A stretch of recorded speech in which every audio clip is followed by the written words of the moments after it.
তুমি ও তুমি ভিখারি, কিছু খাবে? টাকা দেবো? আমি টাকা ভিক্ষে করি না ম্যাডাম, কতদিন হলো আমার বউটা মারা গেছে। একটু বাগানে চলুন না, কুতকুতানি খেলবো।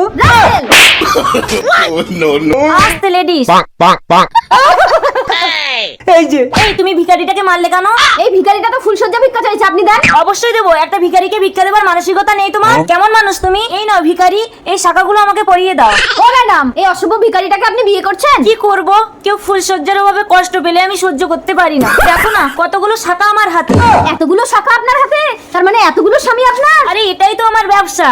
ব্যবসা? এই তো, এটাকে বিয়ে করে এর নামে 10,000 টাকার বীমা করে দেবো। তারপরে এটাকে গাড়ির তলে ঠেলে ফেলে দিলেই 10 লাখ টাকা পেয়ে যাবো। না, খেলবো না, আমি বাড়ি যাবো। তারা যে সব পুরুষের ছটপটানি বেশি, তাদের এইভাবেই জব্দ করতে হয়। তাহলে সরকার আপনাকে ডবল ডবল বিধবা ভাতা দেবে।